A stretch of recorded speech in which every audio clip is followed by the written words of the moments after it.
Vous écoutez Cachotterie, la saison 2 de L'être au monde. Épisode 34.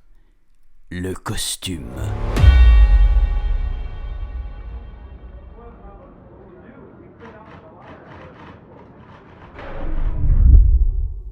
J'espère que mon cher patron se souviendra de notre point de rendez-vous.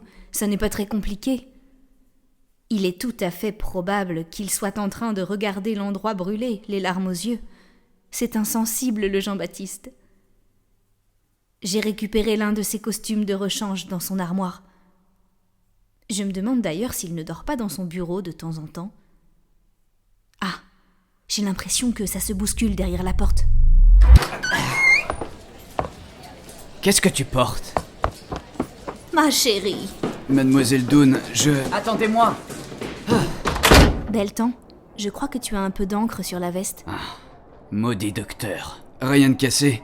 Je pense qu'une tâche comme celle-ci s'enlève, n'est-ce pas, Ottilie? Monsieur Doone, je m'adressais à votre sœur. Oui, ça va. Mais je n'ai plus mes notes. Je vais devoir écrire tout ce dont je me souviens. Et vite. Aurais-tu l'amabilité de nous raconter ce qu'il t'est arrivé d'abord? Oui, parce que tes notes... Qu'est-ce que ça veut dire, ça? Est-ce que quelqu'un veut boire quelque chose? Décidément, l'alcool est la réponse à tout pour toi. J'ai du whisky. Et c'est tout. Avec plaisir, monsieur Elgol. Taliska, n'aggrave pas ta situation. Vous voulez savoir ce qu'il s'est passé, oui ou non? Merci. Nous dormions toutes dans un immense dortoir, sans grande intimité. Certaines d'entre nous étaient sorties de leur lit pour ce qu'ils appellent des traitements. Je sais que je ne suis pas médecin, mais de mon point de vue, ça ressemblait plus à de la torture qu'à des traitements. Taliska, Cavin, tu es tout blanc, tu ne veux pas t'asseoir? je crois que j'ai mangé de la cendre, mais ça va passer. Comment t'es-tu débrouillé pour... Tu n'as quand même pas... Voler à ton secours dans un bâtiment en ruine? Tu connais ton frère. Il s'est tellement bien débrouillé qu'il a dû être évacué par les secours.